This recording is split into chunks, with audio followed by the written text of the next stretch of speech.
Vamos a orar, mis hermanos. Padre, te damos gracias por concedernos el poder meditar en tu palabra esta tarde. Te rogamos, Señor, que podamos aprender, que nuestro corazón, nuestra alma, nuestra mente esté dispuesta, Señor, para que podamos entender la palabra que tienes para nosotros esta tarde. Confirmar en esa forma, mi Dios, nuestra fe en tu palabra, nuestra fe en ti, en la obra del Espíritu Santo en nosotros. Así, Señor, dispón de este tiempo para que seas tú quien hable a tu pueblo, Señor. Lo necesitamos.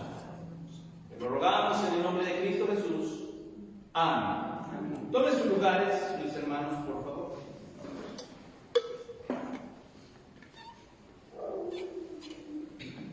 Pablo le insiste a las iglesias de Galacia el considerar la realidad de la ley y el considerar, hermanos, la bendición de la gracia.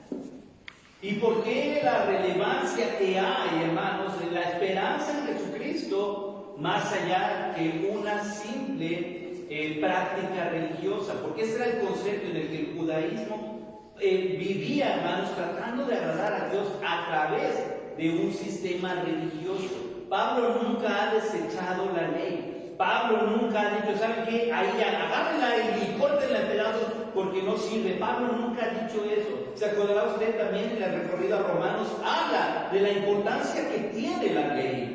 Y para nosotros, hermanos, el encontrarnos con el Antiguo Testamento ha sido tan edificante porque nuevamente, hermanos, entendemos el tema central que hay en cada uno de los libros del Antiguo Testamento. Y lo que encontramos allí, hermanos, es la promesa bendita de Jesucristo. Así que Pablo está diciéndole a las iglesias en Galacia que se están contaminando, hermanos, con un falso judaísmo, con una falsa religiosidad, a no perder de vista lo que la Escritura dice. Mire, dice así, el versículo 21: decidme, los que queréis estar bajo la ley, ¿no habéis oído la ley? Esa pregunta, hermanos, no solamente es un cuestionamiento, yo hasta me atrevo a decir que es una pregunta para sorprender a los que quieren regresar a la ley. Yo le encuentro un paralelo, hermanos, con lo que dice Jesús en Mateo. Si quieren buscar, no pierdan de vista Gálatas, pero le voy a pedir que vaya conmigo a Mateo capítulo 22, versículo 29. Mateo 22, 29. Porque esto que Pablo les hace, Jesús también lo dijo. Solo indíqueme con una amén que lo tiene para que lo leamos juntos. Ok, entonces vamos a leerlo todos unidos, hermanos. Mateo 22, 29 dice así: entonces, respondiendo Jesús, les dijo: erráis, ignorando las Escrituras y el poder de Dios. ¿Y sabe a quién se lo dijo esto Jesús? A los saduceos, que eran doctores de la ley. De hecho, el sumo sacerdote, hermanos, en tiempo de Jesús era un saduceo. Y Jesús les dice: a ver, ustedes llegan preguntando sobre, pero hay un problema, ignoran la ley y son doctores de la ley. Ahora, tenemos un grupo de falsos maestros que llegan con el judaísmo para decirle a las iglesias cristianas: tienen que volver a la ley. Y Pablo les hace esta pregunta: a ver, los que quieren vivir bajo la ley, una pregunta: ¿no han oído, no han escuchado lo que dice la ley? Hermanos, tristemente eso es una realidad en estos grupos. O sea, de verdad, hermanos, gente que sale porque pone en duda lo que está escrito en la Escritura y no tiene ningún lugar a donde refugiarse. Y se quedan abandonados, de verdad, hermanos, desolados. Pablo les dice: a ver, ¿ustedes quieren vivir bajo la ley? Una pregunta: ¿sí han estudiado la ley? Y entonces comienza a hacer, hermanos, una tipificación con la historia de Sara y de Agar ante la gracia y la ley. No solo es una alegoría, hermanos, es una tipificación. Recordemos que el libro de Génesis también está dentro de lo que es la ley, el Pentateuco, la Torá. No solo la Tanaj para ellos en el Antiguo Testamento, estamos hablando de lo que es la ley. Y Génesis está dentro del libro, de los libros de la ley, del Pentateuco. Y entonces, nuevamente, hermanos, Pablo se va más allá de Moisés, de lo que la ley de Moisés, se va al Génesis, al inicio. Sí, sabemos que Génesis lo escribió Moisés a través de revelación, claro que sí, pero hermanos, la autoría no es de Moisés, es Dios. Dios, y Pablo le está diciendo a las iglesias: entiendan la Escritura. Hermanos, ¿por qué es importante tener tiempo para estudiar la Biblia? Porque a través de conocer lo que la Biblia nos dice, podemos tener discernimiento para saber lo que es correcto y lo que no es correcto, lo que agrada a Dios y lo que desagrada a Dios, para saber qué debo responder ante situaciones donde se ponga a prueba mi fe. De hecho, de eso hablábamos en la escuela dominical, hermanos, hoy, para poder comprender qué dice. Ahora, los lleva nuevamente más allá de Moisés, más allá de Egipto, más allá del monte Sinaí. Los lleva hasta el pacto. Porque está escrito que Abraham tuvo dos hijos, uno de la esclava y el otro de la libre. Pero el de la esclava nació según la carne, mas el de la libre por la promesa. Recordemos que Pablo les da una explicación. La ley, hermanos, no daba salvación. La ley ponía en claro nuestra condición de pecado. La ley, hermanos, de hecho, ¿por qué fue salvo Abraham si todavía no había ley? Génesis mismo dice: por la fe, porque le creyó a Dios y le fue contado por justicia. ¿Qué hizo salvo Abraham? La fe. ¿Qué era lo que pedía Jesús y reconocía en la gente que se acercaba? La fe. Pablo dice, ¿verdad? Porque por gracia de Dios somos salvos. ¿Por medio de qué? De la fe. Aquí es donde entra precisamente la diferencia. Ahora tenemos que entender, hermanos, la condición que hubo entre los dos hijos de Abraham, entre Ismael y entre Isaac. ¿Por qué? Porque uno era hijo de la esclava. Y de hecho, hermanos, la forma en la que nace Ismael no vino de Dios. Fue una iniciativa de ellos. Fue una iniciativa humana. No alcanzaron a comprender, hermanos. Tal vez la fe les falló, como a muchos de nosotros. ¿Cómo le ayudamos a Dios? ¿Yo qué hago? Ya tengo la promesa de Dios, sí, pero voy a buscar la manera en la que me convenga. Y recordemos que esta fue idea de Sara, no fue de Abraham. Abraham se opuso rotundamente: no, Sara, yo no puedo, ¿cómo crees, verdad? No vemos eso. Sara le dijo: pues ahí está mi esclavo, ¿verdad? Y Abraham, como un esposo obediente, dijo: bueno, si tú quieres, ¿verdad? Yo para tenerte contenta a ti, y ahí va, ¿verdad? ¿Y qué pasó? Que hasta la fecha ese conflicto está. Hasta la fecha. Dios te había dado una promesa, y ahí es donde entra la diferencia. Y Pablo hace saber: mira, uno es esclavo, porque aunque era hijo de Abraham, su linaje venía de esclavitud, y así iba a ser. Pero por el otro lado viene una promesa hecha de Dios. Y si tú confías en esta promesa de Dios, hermano Sara quedó embarazada a los 89 años. O sea, ya incluso ya la costumbre de las mujeres, ya mi esposo ya casi de 90 y tantos años, y Dios había dado una promesa. Esa promesa, hermanos, era para confiar en que Dios tenía el tiempo preciso para que cuando su voluntad fuera hecha con respecto a esa promesa, hermanos, iban a ser un hijo que brindara la esperanza de esa promesa. Ahora, si hacemos un poquito de, hermanos, de teología y le escarbamos a esto, la promesa que Dios le hace a Abraham no radicaba solamente en una línea de descendencia que iba a nacer el pueblo judío, y el pueblo judío iba a ser la bendición del mundo. Lo hemos visto, hermanos. La promesa que Dios le hace a Abraham radicaba en ¿qué? ¿Se acuerdan? Serán benditas todas las naciones. ¿Y cómo iban a ser benditas todas las naciones? ¿Cómo iban a alcanzar la bendición todas las naciones? A través de Jesús. La promesa que Dios le hace a Abraham es esa: en tu simiente va a llegar el momento en que todas las naciones serán benditas, no solo el pueblo judío, no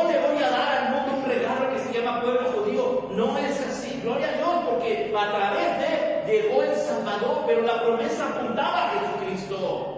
Y es en Jesucristo donde nosotros, hermanos, teniendo la fe que tuvo Abraham para poder creerle a Dios, alcanzamos salvación. Ni usted ni yo hicimos nada, hermanos. Pues bueno, sí, hicimos mucho, al punto de que Jesús tuvo que estar en la cruz. Así que sí, hicimos bastante. Pero el amor de Dios, hermanos, radicaba en la promesa de darnos libertad a través de ese Hijo de la promesa. Y entonces hace ese paralelo. Unos están bajo la esclavitud y otros por la promesa. Ese era el problema en la iglesia. Aquellos que querían regresar a la ley como un mero sistema para alcanzar benevolencia, y aquellos que habían creído en la promesa de salvación. Y ese era el conflicto que estaban en las iglesias. Lo cual es una alegoría, dice 24, pues estas mujeres son los dos partos. Mira, ahí está la evidencia. El uno proviene del monte Sinaí, el cual da hijos para esclavitud. Este es Agar, porque Agar es el monte Sinaí en Arabia y corresponde a la Jerusalén actual, pues está junto con sus hijos, está en esclavitud. ¿A qué se refiere con eso, hermanos? En el monte Sinaí fue donde se dieron la ley. Este es el símbolo de esa mujer que está en esclavitud y no va a poder pasar de allí. Este es un símbolo de aquellos hijos que quieren permanecer en esa ley y que no se quieren mover, que no pueden moverse porque no pueden creer. Y lo único que tienen es que la ley, hermanos, termina condicionando. Nuevamente, ¿es mala la ley? No, Pablo dice que no. El problema es cuando dependemos de las obras de la ley para salvación y nunca va a poder ser hecho. Desde el principio, hermanos, desde el Génesis hasta el final, la fe en Dios ha sido clave para eso, no las obras. Las obras vienen, hermanos, como resultado de haber creído en esa promesa y recibido la salvación y el regalo de salvación en Jesucristo. Pero no lo hacemos para alcanzar misericordia, lo hacemos porque ahora vivimos en Cristo. Entonces aquí está la diferencia precisamente. ¿Por qué? Porque resulta que van a vivir todo su tiempo. Por eso lo pone así, la Jerusalén actual, aquí de la tierra. No hay forma y no tienen una perspectiva mayor. Y como no la tienen, terminan esclavizados de un sistema que no les va a ayudar. Y esa es la realidad, hermanos, en muchos grupos, en muchas personas, en muchos creyentes que no alcanzan a entender. Hermanos, que aquí nuevamente lo mismo. Pablo desde el versículo 21 ya desarmó a todo el argumento judaizante, porque no conocen la ley. Lo mismo que Jesús le decía a los doctores de la ley, no conocen la ley. No están familiarizados, no entienden lo que está escrito. Hermanos, y no necesitamos tener el cerebro de Alberto Einstein para poder sacar algo aquí, ¿verdad? De análisis, hermanos. Basta con creer lo que Dios ha dicho. Y si nos cuesta trabajo creer lo que está en la Escritura, hermanos, observe la creación. Porque déjeme decirle que los cielos cuentan la gloria de Dios. Cuando se levante temprano, hermanos, después de orar, salga a su patio, mire el cielo y se cuenta que Dios es bueno en gran manera. Antes de ir a la cama, hermanos, salga a su patio, a su entrada, donde se vea el cielo y mire lo que Dios ha hecho y cómo tiene control de todas las cosas. Porque la misma creación da testimonio de que Dios es fiel y de que es bueno. Así que, hermanos, Pablo dice, cuidado con cómo observan, qué es lo que hacen, qué es lo que están haciendo. Porque resulta que si no confían en la manera en la que Jesús nos enseñó, estamos cayendo en un sistema religioso que no nos va a ayudar. Más la Jerusalén de arriba, la cual es madre de todos nosotros, es libre. Y no está hablando de la Santa Madre Iglesia, porque por ahí de repente se tergiversa este texto, hermanos. Está hablando de la gloria, la acción del cielo. Está hablando del cielo. ¿De dónde vino la promesa de Dios? ¿De dónde radica la naturaleza divina, hermanos? Ahí es donde dice, ahí todos los que somos ciudadanos celestiales, ¿qué cree? Lo hicimos por fe. ¿Y qué cree? No dependemos de las obras de la ley. Dependemos, hermanos, de nuestra fidelidad al Señor, porque hemos creído que Jesús es quien dijo ser. Él es el Señor. Entonces radica la diferencia completamente. Y cita al profeta Isaías hablando precisamente de este paralelismo. Regocíjate, oh estéril, tú que no das a luz. Prorrumpe en júbilo y clama, tú que no tienes dolores de parto, porque más son los hijos de la desolada que de la que tiene marido. Fíjense cómo establece él utilizando al profeta Isaías. Y mire, Pablo sabía utilizar la escritura muy bien para decirles: están en desolación.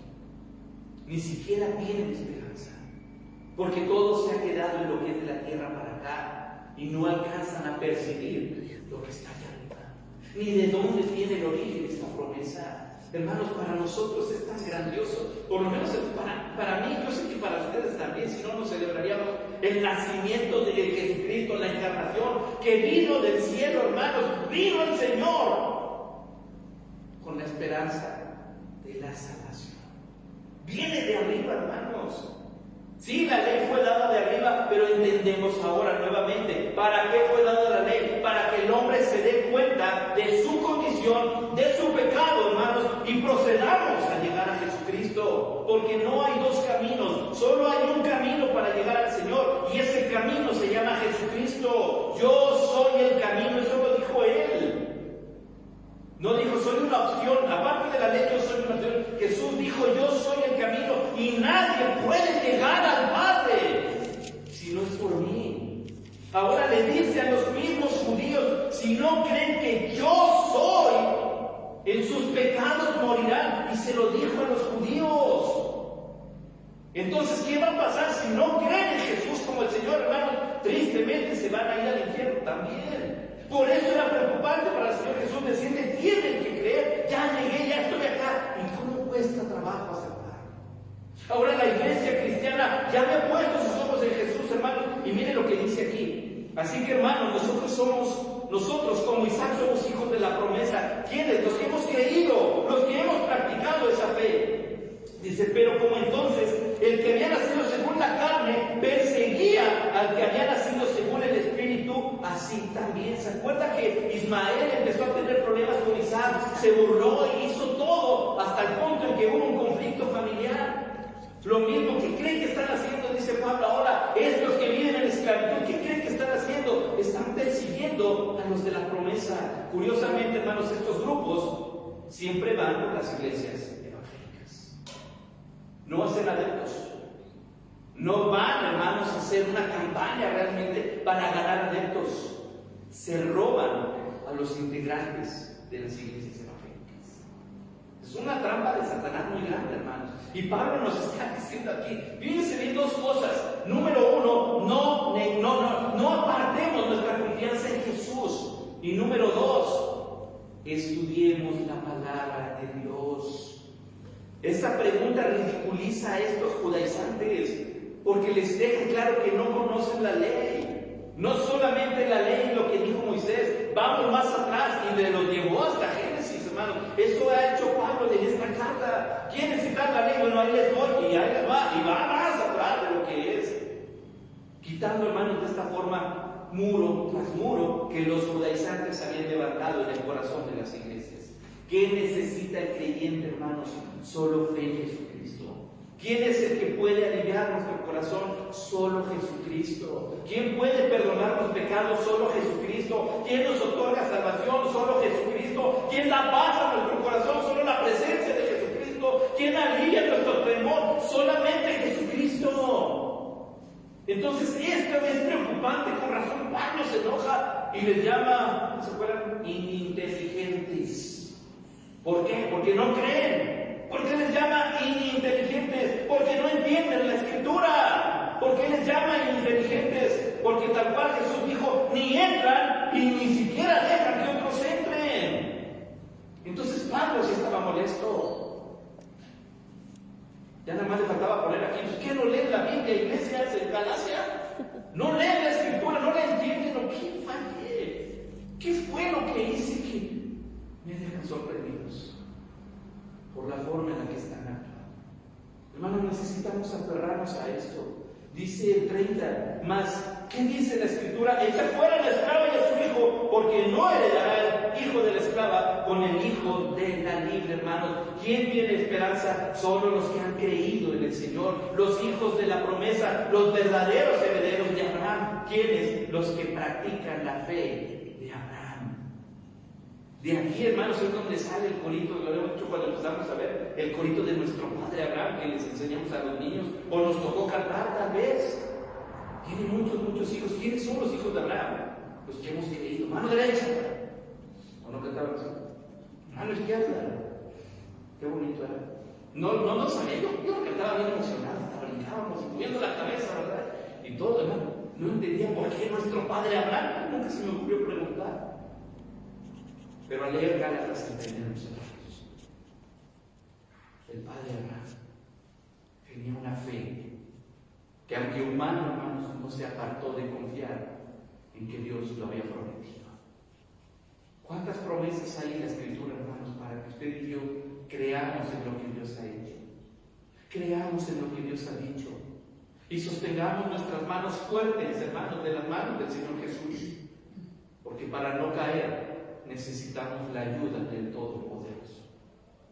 Dice al final, de manera, hermanos, mire cómo lo dice, y Pablo se incluye ahí, no somos hijos de la esclava, no estamos sujetos a esto, sino de la libre. Nuestro corazón le pertenece a la promesa que Dios ha hecho. Y la promesa que Dios hizo desde el Génesis, hermanos, se llama Jesucristo. Él es la promesa. Él es el cumplimiento de la promesa. Él es el cumplimiento de las profecías. Él es el cumplimiento de la ley. Así que sin Jesucristo no alcanzaríamos salvación por mucho que intentemos. Así que aprendamos, hermanos, a depender en todo nuestro corazón en la victoria poderosa e inigualable del Señor Jesucristo como nuestro Señor. Y aprendamos, hermanos, a tener tiempo para estudiar lo que Dios nos ha dado en su palabra. Padre, te damos gracias. Gracias por lo que tú nos has dado, Señor, a través de la enseñanza de esta tarde. Y gracias te damos por tu Hijo Jesucristo, quien hizo posible nuestra salvación. Así que confiamos plenamente, Señor, en ti. Con razón, el libro de Salmos dice atinadamente, no a nosotros, oh Jehová, no a nosotros, sino a tu nombre da gloria, porque tú eres el autor de toda bendición, Señor. Te damos las gracias por la muestra de misericordia para nosotros al concedernos este tiempo para meditar en tu palabra. La tomamos en nuestro corazón y creemos firmemente que Jesucristo es el Señor y lo confesamos con nuestros labios y con nuestro corazón. Ayúdanos a perseverar en lo que tu palabra dice, Señor. Gracias te damos entonces en el nombre de Cristo Jesús. Amén. Dios les bendiga, hermanos.